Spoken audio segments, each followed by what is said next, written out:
When we look into nature and observe a plant, we can see that some insects or birds are sitting on a flower, or a flower is developing into a fruit.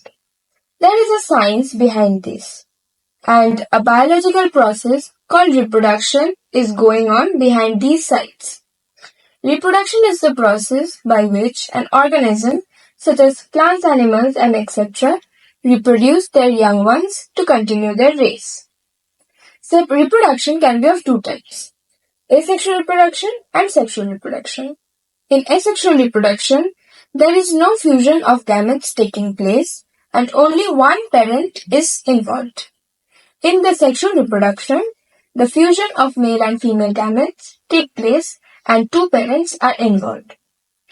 In a plant that reproduces sexually, the reproductive part is known as the flower.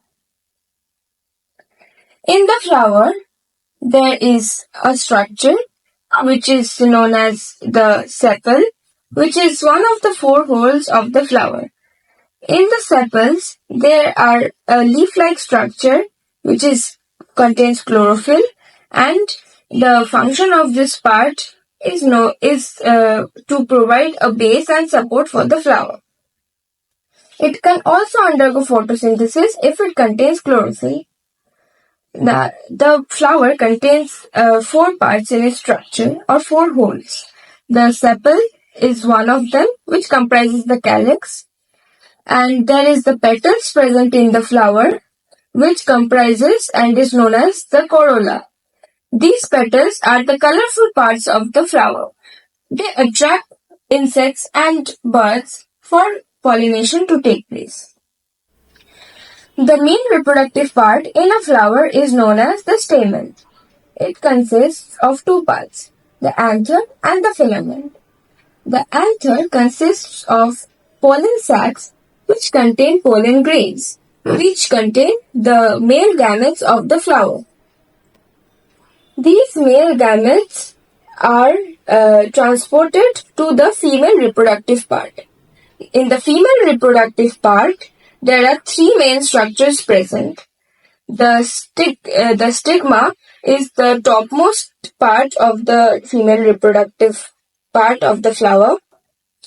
Then a long tube-like structure known as style is present, and beneath that a structure called the ovary is present, which contains the ovules.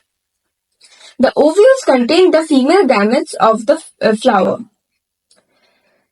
For the pollen grains containing the male gametes to reach the stigma of the flower, a process is taken place, and this process is known as pollination.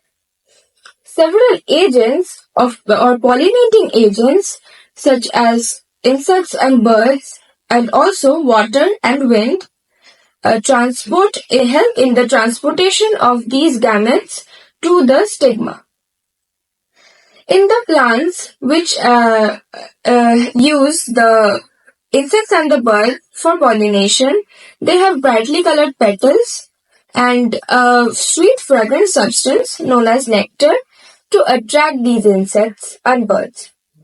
In flowers which are pollinated by water and wind, these pollen grains are very light in nature, and for wind pollination, the pollen grains are produced in large amounts.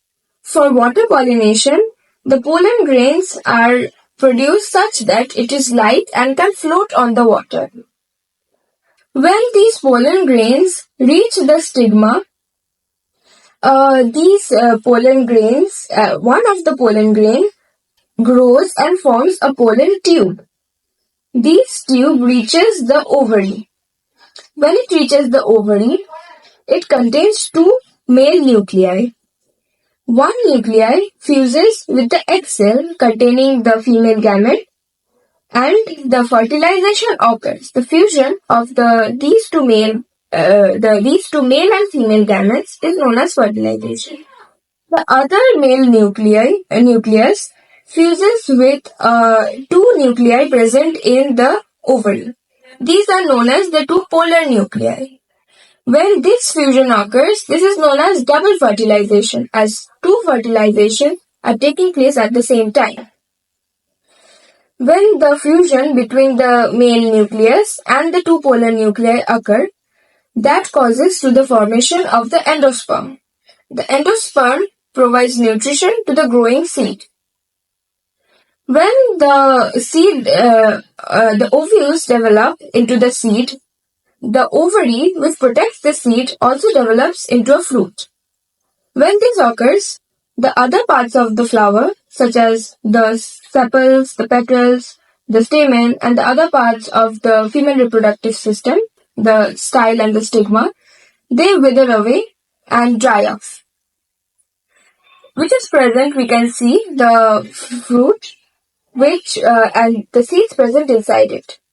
When the seeds are provided with a suitable or favorable condition, they reproduce and grow into a new plant.